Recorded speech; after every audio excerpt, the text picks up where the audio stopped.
Imagine moving back to India, after 20 years in Silicon Valley. You've had this great career, built up a solid portfolio, and you finally decide, well, it's time to come home. Right, the dream scenario. Exactly. So you buy a beautiful farmhouse to settle down, and out of nowhere, you get a notice from the federal government threatening massive financial penalties. Yeah, they might even freeze your assets. Right. And your crime. You miscounted days on a calendar, or your paperwork was filed in the wrong jurisdiction. It's a terrifying scenario. Oh. And unfortunately, it's becoming incredibly common. I mean, for decades, the flow of talent was pretty much a one-way street to the West, Yeah, people leaving for opportunities abroad. Exactly. But post-COVID, that narrative is completely reversing. We are seeing high net worth individuals, tech executives, just returning to India in unprecedented numbers. And here is where it gets really interesting for this deep dive. Coming back isn't just about, packing your bags and booking a flight. It's a massive, high-stakes puzzle. It really is. A single misunderstood calendar day can literally cost you a fortune. So today, our mission is to map out this minefield for you. We're looking at the intensely complex rules of the Income Tax Act of 2025 and the Foreign Exchange Management Act, better known as FEMA. Yeah, and the guiding philosophy you really need to adopt here is that returning to India isn't just a single event. You don't just land in Delhi and suddenly you're back. No, not at all. It's a multi-stage process. It unfolds over several financial years, and it's governed by entirely different authorities, authorities that sometimes seem to have completely contradictory rules. Okay, so let's unpack this puzzle. To manage this transition safely, you first have to figure out when you actually become a resident, which sounds simple, right? You think so? Just look at a calendar. Right. But India uses two completely different legal clocks to decide your status. So let's talk about the first clock. Yeah, so the first clock is FEMA, and FEMA is basically all about exchange control. It dictates if you can hold foreign assets, make certain domestic investments, things like that. Okay. Historically, under FEMA, becoming a resident requires you to have lived in India for more than 182 days during the preceding financial year. Wait, the preceding year. So if I move back in August, FEMA looks at the previous year, sees I was living in California, and says, I'm still a non-resident. That is the baseline rule, yeah. Yeah. But there has historically been this major exception. If you come to India for employment, to run a business, or with an intention to stay for a quote, uncertain period. Meaning you clearly intend to settle down. Right. If you had that intention, you instantly became a resident the moment you arrived. You didn't have to wait for that 182-day clock to run out. It's like, I don't know, a bouncer at a club checking your vibe and intention rather than your ID. If you show up with your family and a shipping container of furniture, FEMA says, cool, you're a resident today. That's a great way to put it, the vibe check. But I know tax authorities hate subjective things like vibes or intention. Hasn't there been pushback on this recently? Oh, massive pushback. Yeah. There's a huge paradigm shift driven by this crucial 2025 tribunal case, the Pradeep Mishra case. Okay, what happened there? It fundamentally altered how we approach the FEMA clock. So this individual returned to India with the firm, documented intention of settling permanently. And shortly after arriving, he bought agricultural land. Which is a huge red flag, right? Okay. Because India only allows official residents to buy agricultural or plantation land. Exactly. They don't want foreign capital just parking in rural real estate. So the enforcement directorate stepped in and penalized him. Because of the 182-day rule. Yes. They argued he was still a non-resident because he hadn't fulfilled that mathematical 182-day requirement in the preceding financial year. Even though he clearly moved back for good. Yep. He assumed the intention to settle exception protected him. But the appellate tribunal agreed with the enforcement directorate. They took this remarkably strict, literal view of the law. Meaning his intention didn't matter at all. Not one bit. They ruled that the 182-day stay in the preceding year is a mandatory, non-negotiable prerequisite. Wow, that feels completely at odds with how people have operated for years. It totally contradicts the Reserve Bank of India's own historical practices. Banks used to treat intention to settle as an immediate trigger. Now, it's just rigid math. So what does this mean for you listening right now, planning your move? The takeaway is flashing in bright neon letters. Do not buy agricultural land until your FEMA residency is established under both interpretations. Absolutely. Do not rely on your intention to settle. Let that 182-day clock run its course first. Okay, so that's the FEMA clock. Now we have to pivot to the second clock, the Income Tax Act of 2025. Right. And unlike FEMA, the Income Tax Act does not care about your vibes. It doesn't entertain subjective concepts like It intention. just counts days. Pure objective physical presence. You're categorized as a tax resident for a financial year if you hit one of two basic conditions. The first is straightforward, 182 days or more in India between April 1st and March 31st. Okay, but let's say I don't hit the 182 days because, I don't know, I'm traveling back and forth to wrap up my life abroad. Is there a trapdoor that catches me anyway? Oh, there absolutely is a trapdoor. You trigger residency if you are in India for just 60 days in the current year, provided you've also spent 365 days aggregated over the previous 4 years. Wait, really? Just 60 days? Just 60 days. People returning often assume they get the relaxed 182-day rule that tourists get. But if you've been visiting family in India frequently over the last 4 years, you could easily cross that 365-day threshold. That is incredibly easy to accidentally trigger. Like, if you've been taking month-long summer holidays in India before finally deciding to move back. Exactly. In the year you move back, just hitting 60 days makes you a tax resident. Wow, okay. And there's actually another layer to the income tax clock, the deemed residency rule. Oh, right, this was introduced a few years ago. Yeah. If you are an Indian citizen and your income from Indian sources exceeds 15 lakh rupees and you are not liable to pay tax in any other country, you are deemed an Indian resident. Wait, regardless of how many days you spent in the country, even if you never set foot in India that year? Even if your physical presence is absolute zero. That's nuts. Why would they do that? It was specifically designed to capture individuals who base themselves in zero-tax jurisdictions, like Dubai or the Cayman Islands, but generate significant wealth from Indian operations. If you aren't paying tax somewhere else, India claims the right to tax you. Okay, so you've navigated the 2 clocks, the days have been counted, the financial year turns over, and you are officially a resident. The immediate fear most people have is that the Indian government instantly throws a net over their global income. Yeah, that they'll just tax all your foreign assets on day one. Right, but that isn't reality, is it? Because the law provides this crucial transitional phase called R&R. Yes, RNRR.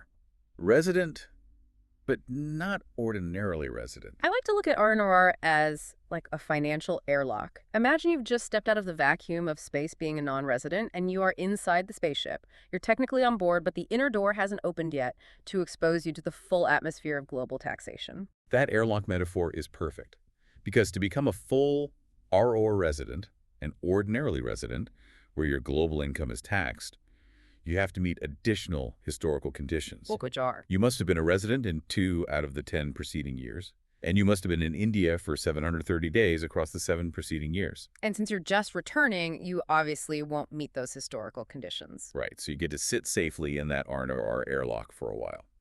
Usually, a returning individual enjoys this status for about 2 to 3 years. And while you're in this airlock, your foreign income is completely shielded from Indian taxes. But as with all things tax-related, there are hidden traps. Oh, huge traps. What's fascinating is how easily returning professionals just void their own protection. We call it the bank account trap. Okay, break this down for us. So RNRRs are not taxed on foreign income, unless that income is received directly in an Indian bank account. The tax code looks really closely at the location of the first receipt. So let's say I own an apartment in London. I rent it out, and the tenant wires the rent directly to my bank branch in Mumbai because, that's where I live now. Bad idea. Because the funds hit an Indian ledger as their first point of receipt, it's legally treated as income received in India. Oh, wow. So it falls straight into the Indian tax net. Completely bypassing your RNRR shield. Yep. But the fix for that seems simple enough. Just do not wire your foreign rent directly to your Indian account. Have the tenant pay into a UK account first, and then you transfer the capital to India yourself later. Exactly. Because the receipt happened abroad, that simple logistical change saves you from domestic taxation during those transition years. Okay, let's expand on this airlock strategy. If this temporary status shields me from Indian tax on foreign income, I assume I want to proactively trigger as many taxable events in my foreign portfolio as possible while the shield is active. Yes, aggressive action during the RNRR window is key. What should I be doing with, say, a massive U.S. brokerage account? Well, if you've lived in the U.S. for 2 decades, invested in index funds, tech stocks, you're sitting on significant unrealized capital gains. The embedded profit is huge. Right. If you sell those assets during your R&R period, the gains accrue outside India, and your airlock shield repels the Indian tax liability.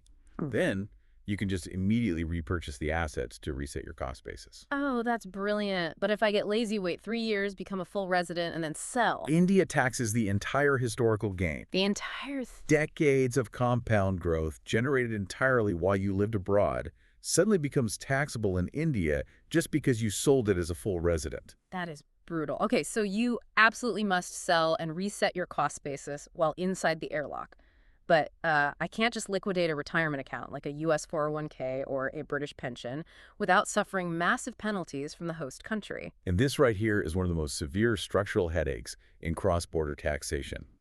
It's a temporal mismatch between two totally different philosophies of taxation. Oh. Well, Indian tax law is primarily accrual-based. As dividends or capital gains happen inside your retirement account year by year, India views that as current income and expects a tax payment.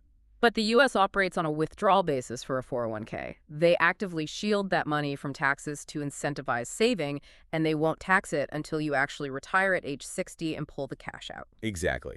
And this completely breaks the foreign tax credit system. Right, because normally India lets you offset your tax bill by proving you already paid tax to the foreign government. But in year one of your return, India demands tax on the internal gains of your 401k. And you can't claim a credit because the IRS hasn't taxed you yet. Oh, man. And then 20 years later, the IRS taxes your withdrawal, but India says the asset was already taxed.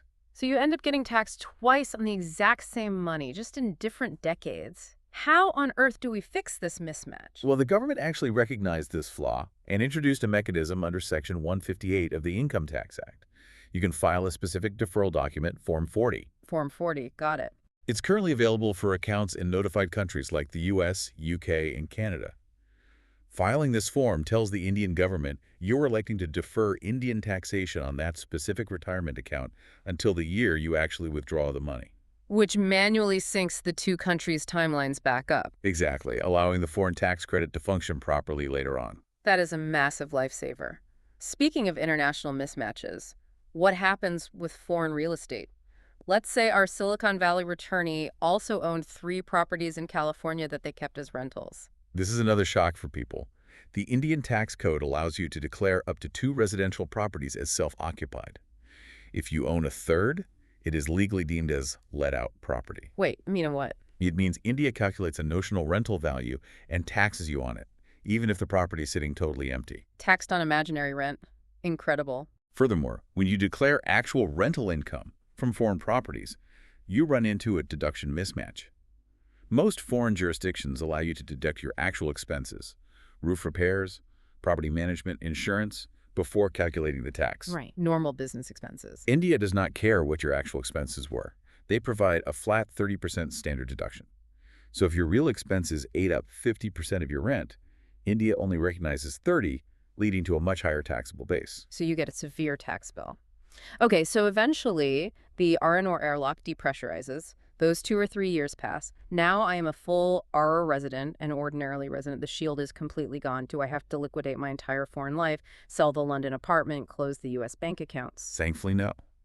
And this brings us to what we can call your asset arsenal. Under FEMA, there's a grandfathering protection. Oh, that sounds promising. The central bank allows returning individuals to continue to hold, own, transfer, and even reinvest foreign assets, provided they were legitimately acquired while you were living abroad. You don't need any special approval from the Reserve Bank of India to maintain your global portfolio. That's very reassuring. But what about the actual currency I bring back into the Indian banking system? If I transfer $500,000 to India to buy a house, but I don't need the money for 6 months, do I have to instantly convert it to rupees? Because if the exchange rate drops, I lose a fortune. You're not forced to convert it. Returning individuals can open a resident foreign currency account, an RFC. RSC? This allows you to keep your capital parked in an Indian bank, but denominated in USD, GBP, euros, or yen. You retain the foreign exchange advantage until you actually need to spend the money in rupees. Hold on, before we move further into banking, what happens to the accounts I already had in India while I was an NRI? The NRO and NRE accounts. Break those down for anyone who just thinks of them as my Indian accounts. Sure. When you live abroad, India requires you to use specific accounts. An NRE account is essentially a holding pen for foreign income you bring into India. It's fully repatriable, meaning you can take it back out easily, and the interest is tax-free. Right. And the NRO. An NRO account is your daily Indian wallet. It holds the income you generate within India, like rent from an apartment in Delhi, and it is taxable. So what changes when I move back? Once you become a resident, you lose the privilege of the NRE account. Your existing NRE and NRO savings accounts must be formally redesignated to standard resident rupee accounts. You cannot maintain tax-free NRE savings once you live in India. Good to know. But now we really have to address the scariest part of becoming a full resident, the heavy stick. The Black Money Act and Schedule FA. Yeah, this is where things get very serious. Once you transition to full RR status, total transparency is legally mandated. Everything you own globally must be reported in Schedule FA foreign assets of your Indian income tax return. Everything. Every bank account, every brokerage, every property, every life insurance policy. Even corporate accounts where you merely hold signing authority must be disclosed. And the critical detail here is that you have to report it even if that asset generated zero income that year. Yes, and this is where people face total ruin. The Black Money Act was introduced in 2015 to ruthlessly crack down on undisclosed foreign wealth. If you fail to report a foreign asset, even a dormant checking account from grad school with $50 in it, you trigger the act. And the penalties are draconian. A 10 lakh rupee penalty, which is roughly 12,000 US dollars per year, just for the administrative failure of non-disclosure. Per year, yes. And if the authorities decide to assess tax on the undisclosed asset itself, it's a flat 30% tax on the asset's current value, plus up to 3 times that amount in penalties. And they can initiate criminal prosecution. This isn't an, oops, I forgot my old account moment. This is a lose your life savings and go to jail moment. It shifted the burden of proof entirely onto the taxpayer. The government assumes any undisclosed foreign asset is illicit wealth until you prove otherwise. That's terrifying. It is. And once you are declaring all this global wealth, you have to meticulously utilize the foreign tax credit to ensure you aren't paying tax twice. Right. How do you do that?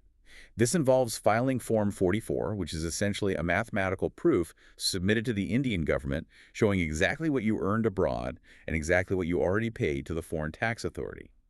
India then allows you to subtract that foreign payment from your Indian tax bill, effectively capping your tax rate at whichever country's rate is higher. So to ensure none of these nightmare scenarios happen, the Black Money Act landmines, the dual taxation, the locked 401k, what is the final checklist? What must a returning individual do before they even board the flight back to Mumbai or Bangalore? You have to establish what we call the digital bridge. Before you physically leave your host country, you must download absolutely everything. 10 years of bank statements, tax returns, salary slips, property deeds. All of it. Because once you land in India, your IP address changes, and the digital bridge burns behind you.